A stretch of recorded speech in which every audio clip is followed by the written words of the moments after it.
What's up? So I'm gonna be talking about Mars in Aries, and this is a pretty natural placement for Mars to be because Aries is ruled by Mars. So it's happy here. That being said, certain things can definitely be exaggerated, which is what can happen when a planet is in a sign that it rules. So this is someone that is in general really athletic. They have a lot of physical energy and ability to exert themselves, exercise. This is someone that would be a really good athlete. They just have a lot of potential to really push their body and keep moving forward, and they get a lot out of it. Where some people, maybe they exercise and then it tires them out. Mars in Aries is someone that exercises and they feel even more energized. So it's really, really important for them to have physical activity. And look to your chart and see what house this falls in, because that will kind of indicate the kind of exercises and activities that would be the best for you. Like if it's in the 6th house, you're gonna want to do something every single day and it'll be really integral for your health. If it's in the 12th house, you might benefit more from things like Tai Chi and yoga and meditation and these more spiritual practices. But moving on, so all of that is, it indicates, Mars in Aries is someone that's pretty comfortable in their body. They're someone that kind of acts based on instinct and how they feel in their gut. They get a lot of messages kind of from their body and how they're feeling, and then they're going to take action on that. Mars in Aries is someone that doesn't delay to take action. They just do it. And because of this, are incredibly ambitious people, and they are very motivational and inspiring to other people, which I found is true of most of the fire Mars signs, because they can really just get someone's blood pumping, Mars in Aries is an incredibly good leader. I always see them as personal trainers, because they can kind of get you to ramp up your energy levels to meet them. But they can be leaders in a lot of different senses, because like I said, they're very ambitious, very driven people, and they will go after what they want. And they are really role models in this sense. They're kind of paving the way. Mars in Aries is very sharp and clear, and it's very direct. So they can see point A and B and then run to B, and they'll sprint to B, and they won't really take a bunch of shortcuts. Mars in Aries isn't really someone that gets very distracted. They're very headstrong, focused, and they can do what they need to do because it's a cardinal sign. So all in all, there's a lot of really positive traits from having this Mars sign. Your energy level should be able to be accessed pretty easily, and it's not that complicated. It's kind of just flowing through you all the time. As far as anger goes, Mars and Aries can be kind of a hothead and have a bit of a temper. They can be a bit aggressive at times, and maybe even physically violent. I mean, these are probably in the most distorted cases possible, but anger for them is a really physical experience.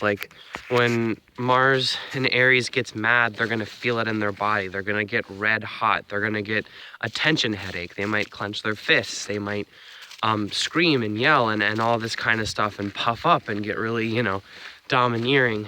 But for the most part, if Mars in Aries is allowed to express their anger in a healthy way, i.e. the exercise part, which is very important.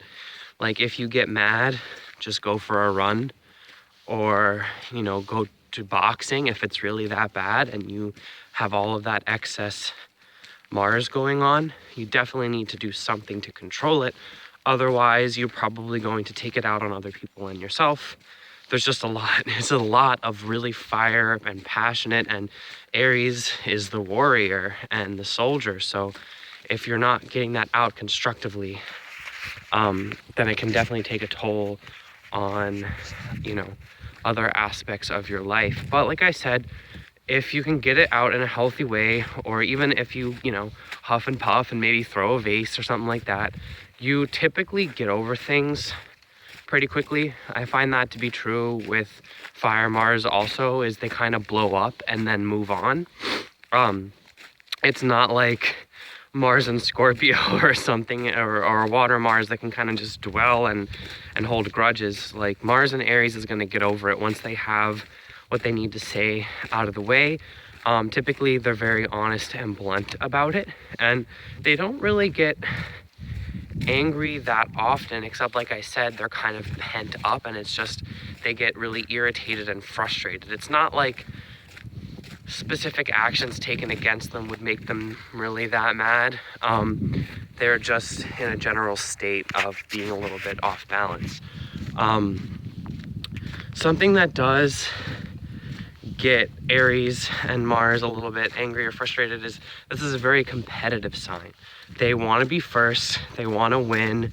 So in that sense, in maybe like a sports setting, or even like playing video games or a board game with somebody, they are very sore losers for the most part, unless they've learned to be a little bit more mature about that. Aries and Mars is someone that will definitely get kind of, you know, pissy if they're not doing the best that they thought they could.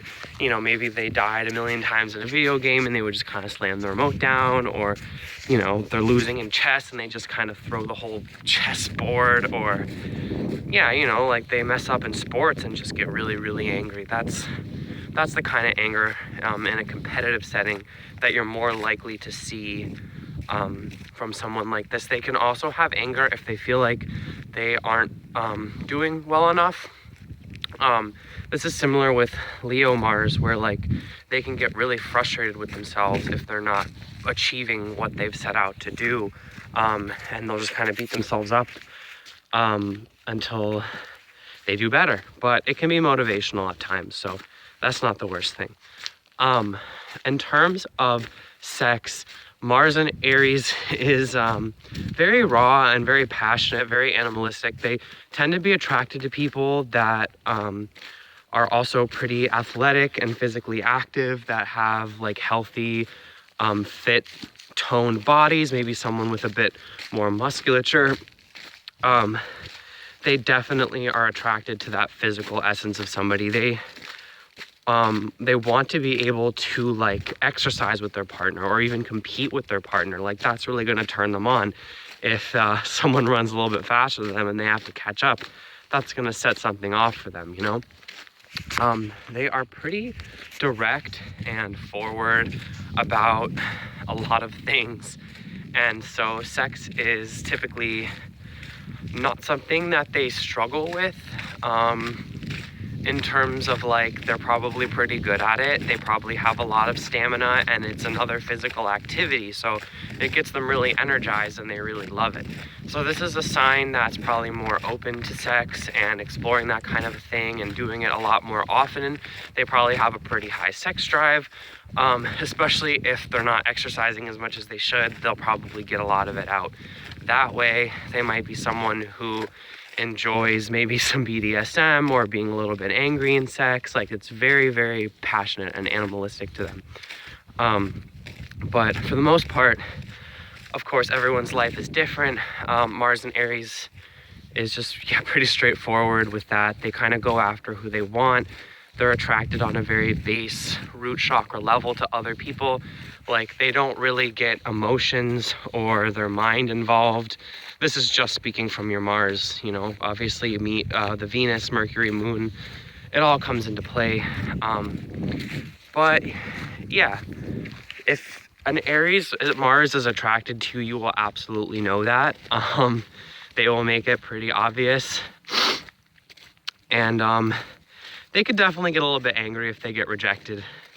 That's that's true. Not that everyone isn't a little bit like that, but that's something that could definitely upset them is they have an ego too, you know, all the fire signs in a way. And maybe if they're unable to perform, or they hear that your ex, you know, was better at it than you, you'd probably get really upset also. So yeah, energy, anger, and sex. Another thing that I think Mars represents or can represent is where in your life you tend to experience depression, and that's when your Mars is off balance, which I don't think is talked about a lot, but I really am interested in psychological astrology. Point being, if you find yourself depressed, look to your Mars sign. And if you have Mars in Aries, I've already said it a few times, but you probably just need to get physically pumped up, energized, go exercise, be in your body, maybe even have sex or have an angry outburst. Like, you need to get that going. But that being said, Mars Aries is not the kind of person who's typically prone to being that depressed because they have such a good place sign for their Mars. They just have a lot of raw passion and energy and fire going on most of the time. The bigger problem is to kind of keep that in control, if you will, so that you don't kind of burn everything down. Yeah, all right, that's Mars and Aries. I'm gonna keep going with these Mars signs. I'm gonna start some classes soon that I will put for free on YouTube because I just feel like giving is the best. And if you guys are interested in supporting me in any of my projects, I have my forecast that I'm doing. February's out. I know we're already halfway through, but I think it's really incredible. And when I'm very confused about life, I read my own forecast a lot to just kind of get guidance. It's channeled messages on like a day-by-day basis based on aspects and planetary shifts and stuff. I have a calendar, and someone recently just reached out to me that is willing to do more lunar astrology that I can incorporate into the project as well. So look forward to that coming like March and April. Yeah, if you guys have any video suggestions, that'd be awesome. Give this video a thumbs up if you liked it or you learned something, and I'll see you soon.